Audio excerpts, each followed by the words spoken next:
Hello everyone. So today we have with us Sai Dandavate and her parents. Sai Dandavate Behre classes की student है, plus she's a topper of SP College this year with a high score of 92%. Plus her big achievement is that she has scored 100 on 100 marks in accounts, as well as similar high scores in all other subjects like Sanskrit and maths. तिला 99 marks मिळालेत.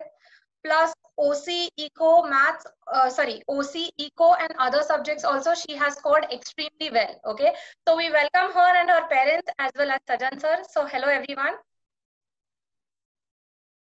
Hello. Okay so आपण basically हा interview conduct करण्याचा purpose असा आहे की last year पण आपल्याकडे 100 on 100चा score आला होता गंधालीचा आणि गंधर्वचा. तेव्हा सिमिलर इंटरव्ह्यूज आपण क्लासमध्ये कंडक्ट केले होते, ज्याच्यामुळे आपल्या बऱ्याच स्टुडंट्सना बेनिफिट झालेलं किंवा पुश मिळालेलं. तर तसेच बड़े क्वेश्चंस है, बहुत क्वेश्चंस है जो अभी की बैच है 12th स्टैंडर्ड की, उन्होंने पूछे हुए हैं अभी के टॉपर्स के लिए. तो उनके लिए बेसिकली हम ये इंटरव्यू कर रहे हैं ताकि इनसे मोटिवेट होके या इंस्पिरेशन या कोई टिप्स लेके about the studies they can also benefit in their 12th standard. Okay, and we are happy to have with us Sai, who has consecutively scored 100 on 100 marks for 2 years. Okay, so account मध्ये 100 on 100 for 2 years she has been doing this consecutively.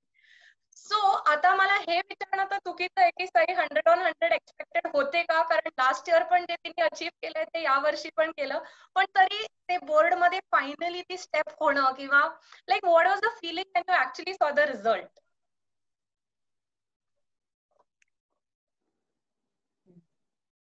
Actually expected तर होतं, कारण तुम्ही आधीपासून मला सांगितलं होतं की I was capable of it. So फक्त दिसायचं होतं रिझल्ट मध्ये, तेवढंच उरलं होतं. ओके, मला तिच्या पेरेंट्सला पण विचारायचं आहे की तुम्हाला कसं ऍक्च्युअली वाटलं की Wien she scored like 100 on 100 किंवा तिचा ओव्हरऑलच रिझल्ट पाहून 92% is a huge score for a commerce student. Actually sir is also from commerce background, आमची बऱ्याच वेळा बोलणं झालंय. सो अकॉर्डिंगली तुमचं काय एक्झॅक्टली रिॲक्शन होती?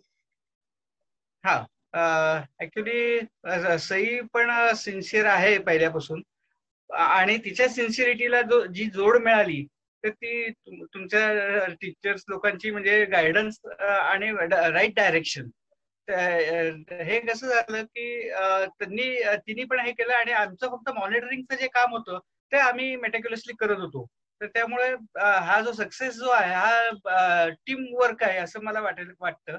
आणि तुम्ही म्हणलात तसं जर तिला 100 पैकी 100 मार्क मिळाले अकाउंट्स मध्ये आणि मागच्या वर्षी तिचा स्कोर कन्सिस्टंट होता, तर त्याच्याबाबत मी एक छोटीशी घटना सांगेन की तिला जेव्हा प्रिलिमच्या एक्झामला मी सोडायला गेलो होतो, जात असताना मी तिला सांगितलं की तुझा आज पेपर सही 10 ते 15 मिनिटं नक्की पूर्ण होणार. तर ती मला म्हणली की काय म्हणताय, माझा आतापर्यंत क्लासच्या याच्यामध्ये मी 1 तास आधी कम्प्लीट होत होता माझा, म्हणजे प्रॅक्टिस झालेली होती आणि तिला सगळंच माहिती होतं. तिचा रोडमॅप एवढा छान तयार झाला होता बाकी सगळ्या विषयांचं सुद्धा, म्हणजे त्याला मॅडमचं पण म्हणजे तुमचं मार्गदर्शन इतकं छान मिळालं तिला की तिने येऊन तुमच्याकडनं बरेचसे टिप्स घेतल्या होत्या. तुम्ही तिला शेड्यूल पण हे करून दिल्याचं तिने मला सांगितलं होतं. एकही दिवस तिने क्लास अटेंड केला नाही असं झालं नाही. माझ्या माहितीत तरी सुद्धा तिचा 100% अटेंडन्स आहे. तिने तुम्ही सगळ्या ज्या काय एक्झाम्स म्हणजे सगळ्या विषयाचे सगळे पेपर सोडवून घेतले होते त्याच्यामध्ये सुद्धा तिचा 100% हे होता. आणि ती विथ फुल डिवोशन, म्हणजे नुसतं अटेंडन्स नाही तर फुल डिवोशन इज ऑल्सो रिक्वायर्ड. आणि हे जर एवढं जर झालं तर मला नाही वाटत ही सक्सेस स्टोरी काही, it is not a big task as such. Last year के फेलिसिटेशन से ही आपने मुझसे कहा था कि I am capable of it. So वहां से ही मुझे मोटिवेशन मिला कि मतलब if you trust me then I should give my best to do it. That is it. Okay, इतने शॉर्ट में आपने पूरा जूनियर्स को मोटिवेट कर दिया. Very good. सही, आप मेरे को ये कुछ बताएंगे कि आपने जो पास्ट 10 एग्जाम पेपर जैसे आपने सॉल्व किए, और थ्रू आउट द ईयर जो स्टडी किया, तो सबसे पहले थ्रू आउट द ईयर जो स्टडी किया उससे आपको मेन क्या इनपुट मिला? आपको क्या आपकी डिफरेंट स्टडी थी या क्या स्ट्रेटेजी थे? आपने जैसे कहा था कि क्लास में जो कंफ्यूजिंग और डिफिकल्ट पॉइंट्स लगेंगे वो मार्क करके इंडेक्स में लिखना है, तो मैंने वो भी किया था और एग्जाम के पहले वही रिवाइज किया, तो मुझे उसका भी बहुत फायदा हुआ। और पास्ट 10 का भी मुझे बहुत फायदा हुआ, क्योंकि मैं घर पे अकेली करती तो मैं नहीं कंप्लीट कर पाती। Okay. So actually तुझा स्कोर जो आहे overall that is 92%, correct? So which means कि you have not only scored well in accounts or any one particular subject, but you have scored well in all subjects overall. So हे तुला काय म्हणजे do you think कि it is important scoring well in all subjects किंवा actually how did you think about it कि मला एकच माझा टार्गेट आहे की नाही मला सगळे हवेत की what was your approach when you studied for all subjects overall असं? वर्षाच्या सुरुवातीलाच सरांनी सांगितलं होतं की फक्त अकाउंट्स मध्ये 100 मार्क्स स्कोर करून 90 अबव नाही जाऊ शकत. त्यांनी ते एक्झाम्पल्स पण घेतले होते. सो मला त्यावेळेस कळलं होतं की बाकीचे सब्जेक्ट्स पण तितकेच इम्पॉर्टंट आहेत. सो आपण जसे क्लासमध्ये कव्हर करत होतो तसे मी टेक्स्टबुक पण वाचत होते साइड बाय साइड. इव्हन नोट्सचा पण मला खूप उपयोग झाला, कारण जे सब हेडिंग्स असतात ते ऑलरेडी वर्षभर करून करून कम्प्लीट झाले होते. सो लास्ट 11th आवर मध्ये मला जास्ती कंटेंट वरती फोकस करता आला. सो माझी क्वांटिटी पण ऑलरेडी वाढली होती. मी क्वालिटेटिव्ह इम्प्रुव्हमेंट कडे जास्ती लक्ष दिलं एंड मध्ये. Okay, theory subjects किंवा maths जे tough subjects असतात, how did you prepare for that? Because that score is also very huge when it comes to your case की maths मध्ये 99 is a very good score because commerce मध्ये maths म्हटलं की generally tough subjects consider होतो. So like how did you exactly go about it for the maths and theory preparation? मॅथ्सचे सुद्धा जे past इयर्सचे papers होते ते आपण केले होते क्लासमध्ये. सो एक मॅथ्सचा पॅटर्न कसा असतो तो लक्षात आला होता मला. सो खूप फॅमिलियर होते पॅटर्नशी बेसिकली, आणि सारखं सारखं तेच तेच सॉल्व्ह केल्यामुळे मला त्याची सवय पण झाली होती. सो एक्झाम मध्ये करताना असं फार मोठं काही नाही वाटलं. आणि अभ्यास म्हणजे मॅथ्सची तर तशी प्रॅक्टिसच, म्हणजे लिहून सम्स जसं मॅम म्हटल्या होत्या तसंच मी करायचे अभ्यास मॅथ्सचा. Okay okay. सही, आपने थ्योरी सब्जेक्ट्स में भी काफी अच्छे स्कोर किए, 92% आए जैसे मैम ने भी बोला, और आपका रिजल्ट में भी दिख रहा है कि सभी सब्जेक्ट्स में ऑलमोस्ट 90, 92, 95 ऐसे स्कोर्स हैं. तो आपको थ्योरी सब्जेक्ट में कैसे आपने ईच एंड एवरी सब्जेक्ट में आपने इतना अच्छा स्कोर किया है, तो स्पेसिफिकली ये प्रैक्टिकल सब्जेक्ट्स के लिए हो गया, तो थ्योरी सब्जेक्ट को आपने कैसे प्रिपेयर किया, नोट्स रिगार्डिंग या कि आपके मल्टीपल क्लास के रिवीजन रिगार्डिंग या कि पास्ट 10 ईयर पेपर्स, वो सब कंबाइन करके एक बार अपने जूनियर्स को बताएंगे कुछ? नोट्स तर मी कायम वाचत होते, जसं तुम्ही सांगितलं होतं. रिव्हिजन चालू होत्या त्या थ्रू आउट द इयर. आणि जेवढे जेवढे टॉपिक्स आपले जसे जसे कम्प्लीट होतील क्लासमध्ये तसे मी टेक्स्टबुक मधून पण ते रीड करायचे, आणि इवन OCM ची नोटबुक पण तयार केली होती की त्याच्यातले इम्पॉर्टंट पॉइंट काय आहेत. सो इवन नंतर इकोची पण केली होती. सो ते एकदा लिहून पण काढलं होतं, वाचलं पण होतं, आणि नोट्स मधून सगळे जे सब हेडिंग्स असतात, जो मेन पार्ट आहे तो ते पण झालं होतं. आणि अगदी एक्झामच्या आदल्या दिवशी वगैरे किंवा आदल्या काही दिवसांमध्ये मी मोस्टली टेक्स्टबुक वाचण्यावरती जास्ती फोकस केलं. सब हेडिंग्स वरती जास्ती फोकस करायची किंवा करायची तेव्हा गरज उरली नव्हती, कारण ते कम्प्लीट झालं होतं सगळं आधी. सही, पेरेंट्स भी सामने हैं आज, और सही आप भी हो, और मैं बहुत बार क्लास में भी बोलता हूँ और आगे भी आने वाले जूनियर्स को भी मैंने ये बोला है, कम्युनिकेट किया है, और पेरेंट्स को भी कम्युनिकेट करता हूँ कि आप, एक वर्ड है कि आप आंसर नहीं भूलोगे, क्वेश्चन भूल सकते हो. तो ये कितना ट्रू है और कितने साल तक आप इकोनॉमिक्स नहीं भूलने वाले हो, ये बताइए आप जूनियर्स को. सर ये बहुत ट्रू है, क्योंकि ऐसे मिस्टेक्स होती थी सबकी ही कि मतलब क्वेश्चन एक पूछा है, आंसर परफेक्टली लिखा है पर किसी दूसरे क्वेश्चन का लिखा है. तो आंसर परफेक्टली आएगा ही, पर क्वेश्चन क्या है वो रीड करना भी उतना ही इम्पोर्टेंट है. आपको हम ये भी कम्युनिकेट करते हैं जूनियर्स को कंटिन्यूअसली 11th स्टैंडर्ड में जब से रहते हैं, और पेरेंट्स को भी, कि इकोनॉमिक्स कितना इंपॉर्टेंट सब्जेक्ट है, बिकॉज वो 11th में आपने जो पढ़ा है, 12th में पढ़ा है, मेनली 12th की जो इकोनॉमिक्स है वो सीए फाउंडेशन, CSEET या कि आप कोई भी कॉम्पिटिटिव एग्जाम में जाते हैं तो वही सेम सिलेबस रहता है। तो कितना ये ट्रू है, आप अभी सीए फाउंडेशन कर रहे हो मेरे क्लास के साथ ही, कितना ट्रू है? इकोनॉमिक्स का आपने सिलेबस देखा होगा। हाँ सर, वो तो ट्रू ही है, क्योंकि बेसिक जो है वही, मतलब उस पे वो फाउंडेशन है जो 11th और 12th है। सो वो अगर हमारा बेसिक्स अगर बहुत अच्छे हैं तो हम कर सकते हैं आगे अच्छे से परफॉर्म। सो इकोनॉमिक्स का स्टडी करना भी बहुत इम्पोर्टेंट है। तो सिलेबस के पॉइंट ऑफ से बताएंगे क्या 100% सिमिलर है, काफी कुछ सिमिलर है कि? ओके, सही। आप ओवरऑल बेनिफिट आपको हुआ है ये फुल स्कोर करने में? आपका कोई क्लास टेस्ट या स्टडी क्या सबसे ज्यादा आपको हेल्पफुल किया है? कोई एक दो चीज जो सबसे ज्यादा हेल्पफुल?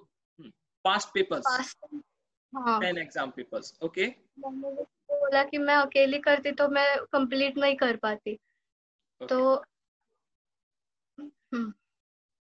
शायद 2 या 3 ही कर पाती वो। आप लोगों के साथ पूरे 10 के 10 कंप्लीट हो गए और बाय हार्ट हो गए। घर पे वो जबरदस्ती करती शायद।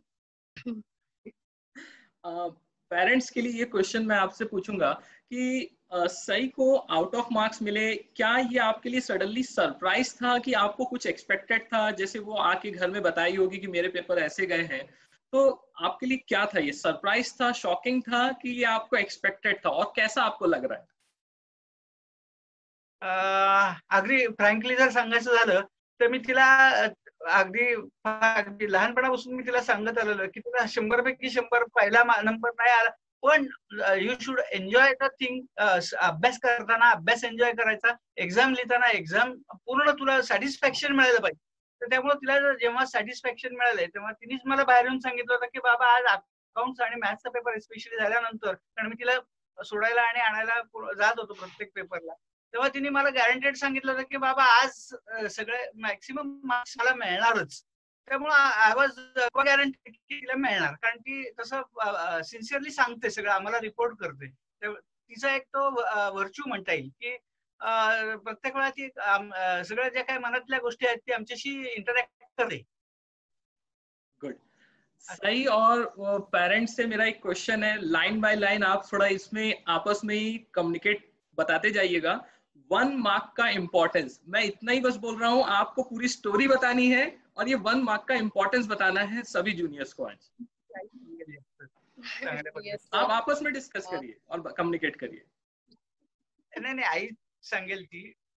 ओके, नहीं अकाउंट्स से इंटरनल अकाउंट्स में 100 मार्क्स सही को आ गए, लेकिन वो 1 मार्क्स का इम्पोर्टेंस ये एक स्टोरी बन सकती है अच्छी खासी। सही, वो इंटरनल जेव्हा होते. सही, तुम स्टार्ट करो और पेरेंट्स उसको कम्युनिकेट करेंगे. हा ठीक आहे. इंटरनल्स ते आम्हाला असे म्हणजे प्रोजेक्ट वरती ऑलरेडी ग्रेड्स दिल्या होत्या आणि आम्हाला नंतर इंटरनल्स दिले, ऍक्च्युअली एंटर केले. तो तेव्हा 19 मार्क्स लिहिले तिथे आणि सरांनी बघितलं पण नव्हतं की कोण आहे काय आहे, पण त्यांनी 19 मार्क्स लिहिले आणि म्हणले की ठीक आहे पुढे जा पुढच्या सबमिशनला. सो त्यावेळेस मला थोडं टेन्शन आलं होतं की ओके मला कदाचित 100 मार्क्स नाही मिळणार आता. एक्झॅक्टली, आणि तिथे तिने हे स्वीकार केलं की आता 100 on 100 नाही येणार. मग घरी आल्यावर मी तिला म्हटले, अगं ते तुला ओळखतात, त्यांना चेहरा दाखवायचा, थोडं त्यांच्याशी बोलायचं, इंटरॅक्ट करायचं. ती म्हणली जाऊ दे आता पण नाही मिळणार. तिने तिथे सोडून दिलं होतं. म्हणून मग मी सांगून उपयोग झाला नाही. मग दुसऱ्या दिवशी म्हटलं सरांना आणि मॅडमना जाऊन सांगायचं की आता एक्सपेक्ट करू नका 100 on 100. तसं तिने सिन्सिअरली तुम्हाला येऊन सांगितलं आणि पुढचं काम सगळं तुम्ही दोघांनी केलं. त्यामुळे ते 100 on 100 तुमच्या दोघांचे सहीचे नाही. तुम्ही तिला कॉलेजमध्ये जाऊन भांडायला सांगितलं, जे काय होईल. खरं भांडायला नाही लागलं, सरांनी खूप इझिली देऊन टाकले. पण मॅम तुमच्या लक्षात असेल, तुम्ही कदाचित तिला ओरडलंही होतात की त्या फक्त दोघी जणी जाऊन एकाच विषयाचं करून आल्या, इतर कुठल्या विषयाच्या तिथे जाऊन त्यांना वाटलं नाही. मे बी म्हणून मॅथ्स आणि इको वगैरे तिथे थोडी कमी राहिलेत, तिथे नाही येऊ शकत. पण आता ही जबाबदारी अजूनही आहे तुमच्यावर पुढे, कारण एवढ्यावर सही पुढे वागेलच अशी असं नाही. तिला प्रत्येक वेळेस द्यायला लागतील. मी करून देईनच, पण तुम्ही बरोबर असालच थ्रू आउट पुढे. दोघंही जण. डेफिनेटली. त्यामुळे तिला आत्ता ते कळतंय. तिने त्यावेळेस ऍक्सेप्ट केलं होतं की आता नाही येणार 100 पैकी 100, आता सोडून द्या हा विषय. त्यामुळे ते झालं, तुमच्या दोघांच्या मुळे झालं. ते सगळं श्रेय तुमच्या दोघांचं आहे. मी तिला म्हणते की हे तुझं मार्क हे या दोघांचं. सरांना काय बोलायचं का सर? इम्पॉर्टन्स काय असतो ते त्यामुळे तिला समजलंय.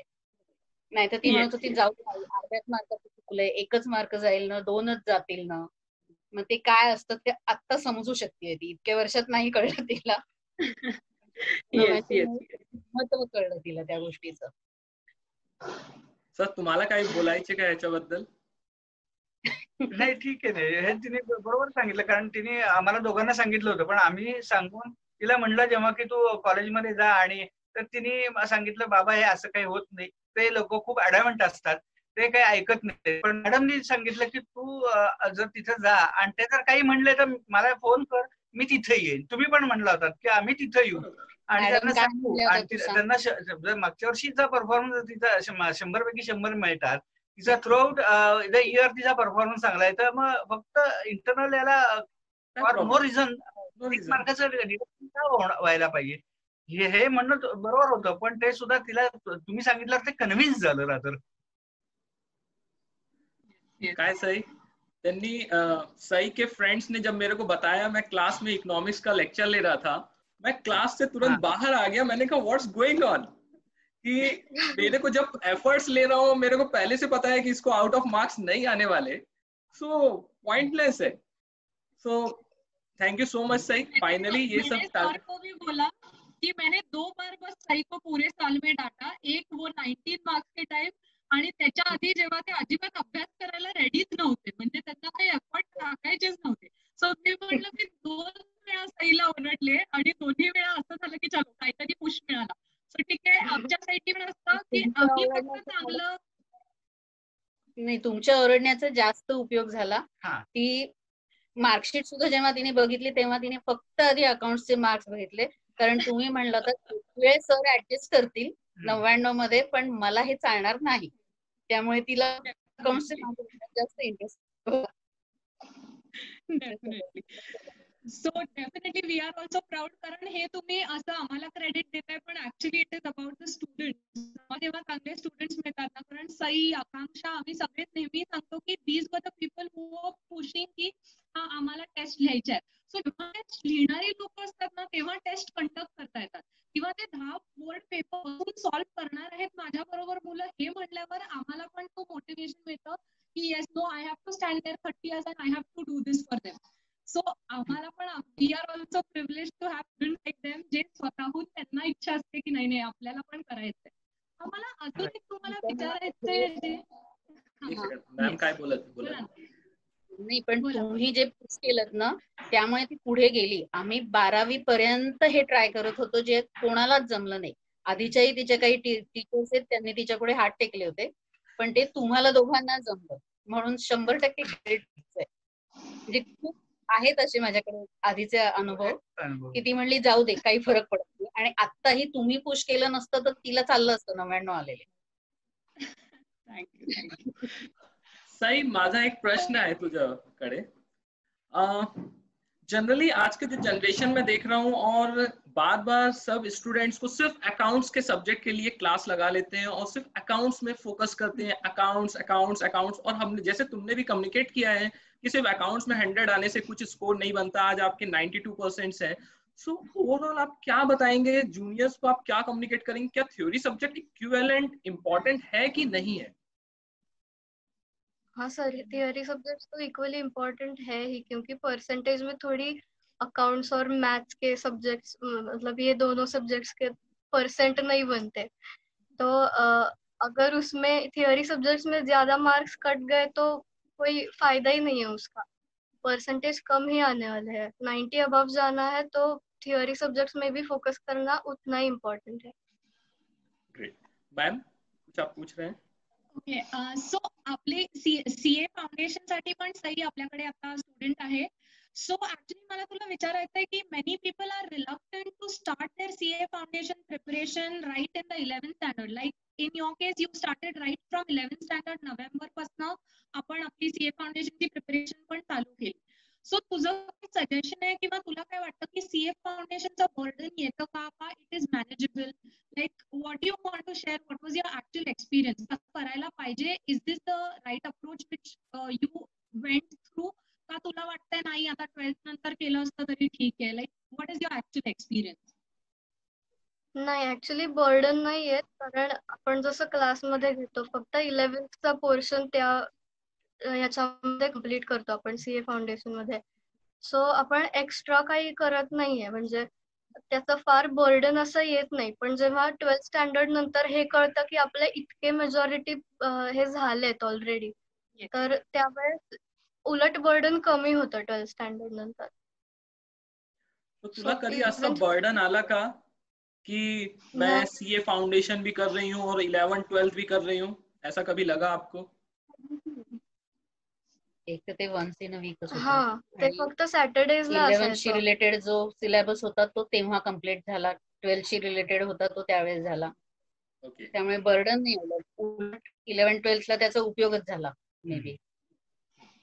सही, कभी भी हमने CA फाउंडेशन का आपको कभी होमवर्क दिया हो कि आपको ये करके आना है क्या, ऐसा कुछ? 11th 12th में कभी होमवर्क नहीं था ऐसा. राइट. तो हमने पूरा 11th 12th में आपका 11th में 11th का फोकस रखा, 12th में 12th का फोकस रखा. इसी कारण आपका पूरा स्कोर 11th 12th के अच्छे थे. ठीक है. ऐश्वर्या मैम, आपका कुछ इनपुट इसमें? नहीं, एक बस मेरे को पूछना है कि सही को कि many students have asked me that how did you prepare on the last day, की फायनल डेला एक प्रिपरेशन असते की मी अकाउंट्सच्या या गोष्टी केल्या किंवा मी मॅथ्सच्या, कारण सगळं टेक्स्टबुक तर रीड कर. ओके, सही. तो फाइनल एग्जाम के पहले आपने कैसे प्रिपरेशन किया, इतना सब कैसे दिया? थ्योरीसाठी पण जसं सरांनी सांगितलं होतं की जेवढे डिफिकल्ट पॉइंट्स वाटतात किंवा जे कन्फ्युजिंग आहेत ते मार्क करून ते त्याचे पेज नंबर्स इंडेक्स मध्ये लिहायचे आणि फक्त तेवढंच वाचायचं किंवा तेवढं रिवाइज करायचं. ते पण, आणि इव्हन मॅथ्स साठी पण जे इम्पॉर्टंट किंवा जे असे डिफिकल्ट वाटणारे सम्स असतात ते मार्क करून ठेवून, किंवा पास्ट 10 मध्ये पण जे सम्स होते ते पण मी मार्क करून ठेवले होते, जे चुकले होते खूपदा असे, तर ते लास्ट डे ला केले तर त्याचा नक्कीच फायदा होतो. सही. मैं आपके जो वर्ड्स आप सब कम्युनिकेट नहीं कर सकते हो ठीक से, तब भी मैं कम्युनिकेट ऐसे करूं क्या, इसमें हाँ या ना बोलना, कि हाउ टू स्टडी इफेक्टिवली करके मैंने एक वीडियो बनाया है. क्या उसमें सारे पॉइंट्स कवर हो गए हैं, वो सब जो आप बोलना चाहते हो? हाँ सर. तो अल्टीमेटली आप वही बोलना चाहते हो कि हाउ टू स्टडी इफेक्टिवली, अच्छे से वो वीडियो देखें और पूरा कम्युनिकेट करें, उस स्ट्रेटेजी को करिए, अपना स्टडी स्टार्ट होने के पहले से अप्लाई करना जरूरी है. राइट. तो मैं जूनियर्स को बोलना चाहूंगा कि how to study effectively and how paper presentation के ऐसे 2 लेक्चर्स हैं हमारे, प्लीज उसको पूरा गो थ्रू करें. इससे आपको 100% बेनिफिट होगा. लेकिन हाँ, एग्जाम के पहले देख के कोई बेनिफिट नहीं होने वाला. वो आपके 11th या 12th स्टैंडर्ड स्टार्ट होने के पहले जब आप देखेंगे तब आप उसका इम्प्लीमेंटेशन करेंगे, थ्रू आउट द ईयर आप उसको अप्लाई करेंगे, तब आपको बेनिफिट होगा. मैम, आगे का कोई क्वेश्चन है आपके सही के लिए? नहीं, मेरे को ओवरऑल बस सबको पूछना है सर, मैम, सही सबको, कि ओवरऑल ऐसा क्या पॉइंट था या क्या फॅक्टर था बेहरे क्लासेस में या सब एन्व्हायरमेंट में, की खूपदा असं होतं की क्लासमध्ये बरीच फ्रेंडली एन्व्हायरमेंट असते किंवा ओपन एन्व्हायरमेंट असते. आम्ही जनरली असं टीचर सारखं छडी घेऊन नाही बसत. सो खूपदा असं होतं की लोक त्याच्या अगेन्स्ट असतात, फॉर असतात खूप. तर तुमचे ओव्हरऑल काय अबाउट द क्लास एन्व्हायरमेंट किंवा ह्याच्याबद्दल काही इनपुट्स तुमच्याकडनं? काही पेरेंट्सला आवडत नाही ना की फार फ्रेंडली किंवा मज्जा चालू आहे क्लासमध्ये आणि कसा काय अभ्यास करणार आहे, तर उसके रिगार्डिंग सही और पेरेंट्स से पूछा जा रहा है. हाँ मैम, आप बोल रही हैं. पहिल्यांदा जेव्हा सुरुवातीला मी पाहिलं तुम्हाला दोघांना, तेव्हा माझ्याच मनात अशी शंका होती की हे दोघं तर स्वतः एवढे लहान वाटतात, हे काय शिकवणार, हे कसे हँडल करणार मुलांना. पण तुम्ही 100% माझी शंका हे केली, दूर केली. उलट तुमचं जे फ्रेंडली आहे त्यामुळेच मुलं खूप व्यवस्थित ऍडजस्ट करू शकतात आणि खूप छान तुम्ही हँडल करता मुलांना. आणि अजून एक गोष्ट, तुम्ही टेस्ट सिरीज ज्या घेतल्या होत्या पास 10 वगैरे होती, आणि एक कुठला तरी अकाउंटचा ना एक खूप हार्ड त्यांनी सेट केला होता पेपर. त्या पेपरमध्ये मगाशी सर जे म्हणले खूप रेड आलं होतं त्या पेपरमध्ये. तर त्यानंतर मी बहुतेक तिच्या फ्रेंड्स कडून पण मी असं ऐकलं होतं की त्यांचा एकदम कॉन्फिडन्स गेला, आपल्याला बरंच काही काही येत नाही असं वाटलं. पण त्यानंतर तुम्ही परत एक टेस्ट अरेंज केली होती सगळ्या मुलांसाठी, त्यांचा कॉन्फिडन्स परत यावं यासाठी. हेही तुमचं मला खूप आवडलं होतं की एकदम टेन्शन मध्ये आलेली मुलं मग त्या टेस्ट नंतर परत थोडी रिलॅक्स झाली होती की नाही येत आहे आपल्याला काहीतरी. म्हणजे एवढा तुम्ही प्रत्येक गोष्टीचा विचार करून सगळ्या तुमचे प्लॅन्स आखताय, आणखीन ते पुढे जातात. Thank you so much ma'am. हा सर, अशी सांगू इच्छितो की एन्व्हायरमेंटचं जे तुम्ही विचारलं तर आम्ही ते सगळं तिच्यावर सोडून दिलेलं आहे. एक कसं की तुमच्या दोघांच्या शिकवण्याची पद्धत आणि एकंदरीत सगळंच तिला एवढं आवडतं, जर जी गोष्ट तिला आवडते ती आम्हाला नॅचरली आवडते. म्हणजे एक छोटं उदाहरण सांगायचं झालं तर कोणी जर क्लासमध्ये काही म्हणलं की हे साहेब सरांना शिकवता आलं नाही, हे मॅडमचं काही कळलं नाही, तर ती माझ्यापाशी येऊन जेव्हा माझ्याशी गप्पा मारते फ्रीली, तेव्हा ती मला सांगते, अरे या मुलांना कळलं नाही, त्यात मॅडमचा किंवा सर. मी म्हटलं इट्स ओके, गेट कूल. त्यांनी प्रॉपर इंटरॅक्ट करायला पाहिजे. त्यांना जर समजायला हवं असेल तर मग तेच गोष्ट तू पण हे कर की अडॅप्ट कर, की तू जाऊन जेव्हा तुला एखादी शंका असेल, डिफिकल्टी असेल, तेव्हा आंटी मला वाटतं होपफुली सगळ्या गोष्टी तुमच्याशी पण इंटरॅक्ट फ्रीली करते आणि तुम्ही त्याला चांगला रिस्पॉन्ड करताय. हे जे काही सगळं बॉन्डिंग आहे ना, हे फार हायली रिक्वायर्ड आहे any sort of environment. Friendly nature म्हणजे नुसतं मौज मजा चाललेली नाहीये. तुमच्या दोघांचं प्रत्येक स्टुडंट कडे व्यवस्थित लक्ष आहे असं माझं फिलिंग आहे आता 2 वर्षाच्या अनुभवानंतर, की तुम्ही किती फ्रेंडली असलात तरी जेव्हा ओरडायला पाहिजे तेव्हा तुम्ही ओरडता पण आहात, आणखी जेव्हा सांभाळून घ्यायला पाहिजे मुलांना तेव्हाही खूप छान सांभाळून घेतात.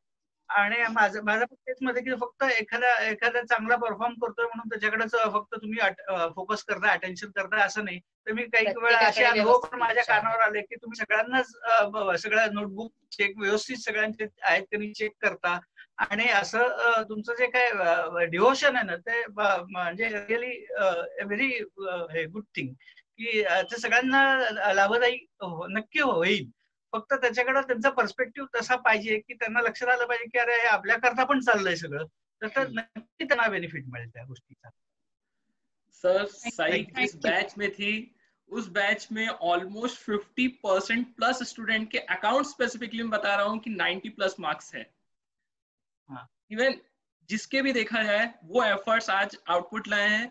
और एक और पेरेंट्स का बहुत डाउट रहा करता है, सर ने भी शायद तक रेस किया है कि हमारे बच्चे कुछ बोलते नहीं, बात नहीं करते, इंटरेक्ट नहीं करते टीचर से, क्लास में बोलते नहीं. तो वो हमने पूरा ध्यान रखा. वो एक लूप होल पूरे एजुकेशन इंडस्ट्री में है कि सिर्फ जब टीचर आया है तो सुनो और चुपचाप निकल जाओ. तो वो हमने पूरा ओवरकम करने की कोशिश की है. सही भी जब आई थी हमारे पास तो एकदम चुपचाप एकदम साइड में बैठी रहती थी, कुछ बोलना नहीं. और सब पेरेंट्स का ये डाउट प्रॉब्लम रहता है, तो ये ऐसा कुछ भी नहीं था. हमने इन सबको ओवरकम किया. सो सही कुछ और आपको कम्युनिकेट करना है अपने जूनियर्स को? हाँ बोलिए मॅम. ओके. खरं आहे हे. सई आपणहून कधीच पुढे जाऊन विचारत नव्हती, बोलतही नव्हती. शाळेतही तिचं असंच होतं. पण टीचर्स तिला असे सगळीकडे भेटले खूप चांगले, आणि जे आता ह्या 2 वर्षातही भेटले, की त्यांनी आपणहून तिच्याशी इंटरॅक्शन वाढवून तिला बोलतं केलं. त्याचाच परिणाम आहे अकाउंट्स मधला तो 1 मार्क. 99 महत्वाचा नाही, तो 1 मार्क खूप महत्वाचा आहे. म्हणजे सुरुवातीला जी मुलगी बोलत नव्हती ती तुमच्या सांगण्यामुळे कॉलेजमध्ये जाऊन त्या सरांशी बोलून तो वाढवून आली. ही खूप मोठी अचीवमेंट आहे आज माझ्यासाठी 92% पेक्षा सुद्धा. नहीं तो ही कधीच सही आजपर्यंत केलं नहीं. मैं अभी सही से पूछ रहा था, सही को पूछा मैंने 11th में मैथ्स में क्या मार्क्स है और क्या अदर सब्जेक्ट में है, तो सही ने बोला मेरे को याद नहीं. तो उस वक्त मैंने सही को बोला कि 100 मार्क्स आना ज्यादा जरूरी है, बिकॉज उसमें याद रखने की जरूरत नहीं पड़ती है. तो 100 marks is actually very important from today onwards. और ज्यादा इंपॉर्टेंट हो गया है. हाँ मॅम. सही कुछ शॉर्ट मेसेज तुमको ज्युनियर्सला तुला काही सांगायचं आहे अबाउट की कसं how they should actually go about the preparation. म्हणजे काही प्रेशर येतं का? कारण सगळे सब्जेक्ट बॅलन्स करणं हे जरा अवघड. सगळ्या सब्जेक्ट मध्ये स्कोर करताना की टाइम शेड्युलिंग किंवा नॉर्मल, आता मी तर असं नाही विचारणार की किती तास अभ्यास करत होतीस, बट बेसिकली की कसं डिस्ट्रीब्यूट, म्हणजे तुझं बेसिकली मॅथ्सवर फोकस जास्त होतं, अकाउंट्सवर होतं का, कसं, how did you balance exactly? ज्यात जास्ती चुका होत आहेत त्याच्यावरती फोकस करायचं, ते पण आहे. आणि आपण टाइम शेड्युलिंग पण व्यवस्थित खूप केलं होतं, म्हणजे जे मला डिफिकल्ट वाटत किंवा जे मला जास्ती करायला हवं ते वाटतंय त्याला जास्ती वेळ दिला. सो ते चांगलं टाइम शेड्युलिंग होतं आय गेस. आणि बाकी प्रिपरेशन तुम्ही व्यवस्थित सांगाल माझ्यापेक्षा जास्ती की कसं करायचंय. कारण जे तुम्ही सांगितलं तेवढंच तिने वर्षभर केलंय. आणि मी असं सांगेन की प्रिपरेशन सुद्धा आणि एक्झामच्या आधीच्या ज्या टिप्स असतात त्या सुद्धा, कारण इव्हन कॉलेजमधून अशा खूप गोष्टी ऐकायला मिळतात की फ्लो चार्ट्स काढले की मार्क्स कट होतात, असं खूप कॉन्ट्रडिक्शन्स ऐकायला मिळतात. बट शेवटी मी सगळं सोडून देऊन तुम्ही जे काय सांगितलं त्याच्यावरती फोकस केला आणि तसे पेपर्स लिहिले. सो त्याचा मला खूप उपयोग. मला इथे एम्फसाइज थोड़ा करायचं है सर, सिंस सही इज टॉकिंग अबाउट इट, कि बहुत सारे कॉलेजेस में ना बहुत सारी अलग अलग बातें बोली जाती है, तो स्टूडेंट्स ना ये थ्योरी पेपर राइटिंग में बेसिकली जहाँ पे मैं डील करती हूँ उनके साथ, तो वहाँ पे बहुत प्रॉब्लम्स लेके आते हैं कि मेरे और वैसे सर आपको भी एक्सपीरियंस आया होगा कि 1 और 2 इयर्स बैक हमने स्टूडेंट, बहुत अच्छे स्टूडेंट्स के मार्क्स जाते हुए देखे की they didn't follow the pattern, कारण कॉलेजमध्ये काहीतरी वेगळं सांगितलं असं. सो बेसिकली माझं एवढं ते ह्याच्यातून मला सईच्या ह्याच्यावरच थोडं एम्फसाइज करायचं आहे की you can trust someone but trust 1% completely. की कॉलेजच्या टीचरकडे जाणार ना तर पूर्ण 100% त्यांच्यावरच ट्रस्ट करा. किंवा लाईक आमच्यावर जसं सई म्हणते की तिने सगळं बाकीचं सोडून दिलं. So trusting 1% is very important. So if she trusted अस, हा तिचा एकच फोकस ऑफ ट्रस्ट होता, विच इज व्हेरी इम्पॉर्टंट. कारण ह्या दोन्ही कन्फ्युजन मध्ये ना थोडं इथलं घ्या थोडं तिथलं घ्या मध्ये ना खूप चांगल्या स्टुडंट्सचे मी मार्क्स पण जाताना पाहिले थ्योरी, म्हणजे त्यांनी पेपरही मागवले बट देवर पॉइंटलेस, कारण त्याच्यात मार्क्सच नाही इन्क्रीज होऊ शकले असं. So this was a very nice approach which she actually adopted, की एकावरच ट्रस्ट ठेवा आणि go ahead with that. So I would suggest बाकीच्यांना पण की हुएवर इट मे बी, मी म्हणत नाही की आमच्यावर कॉलेज टीचर धरली तर कॉलेज टीचरचाच हात पकडून शेवटपर्यंत झाला, आमचा धरला तर आमचाच हात पकडून शेवटपर्यंत झाला, एवढं. सही, आपसे बात करके बहुत अच्छा लगा मेरे को. कुछ आपको और कुछ कम्युनिकेट करना है पेरेंट्स को या सही को, अपने जूनियर्स के लिए, बच्चों के लिए, तो प्लीज कम्युनिकेट करिए कुछ शॉर्ट सेंटेंस में भी, यदि किसी को कुछ बच गया हो बोलना प्लीज. ये बहुत इंपॉर्टेंट वीडियो रहेगा बिकॉज लास्ट ईयर तक तो हम फेस टू फेस करवा लेते थे, बच्चे सामने रहते थे तो बहुत कंफर्टेबली एक दूसरे से इंटरेक्ट हो जाते थे. अभी मे बी हेजिटेशन में वीडियो है तो कहीं ऐसा नहीं होना चाहिए कि कुछ मिसकम्युनिकेशन हो या कि कम्युनिकेशन ना हो पाए.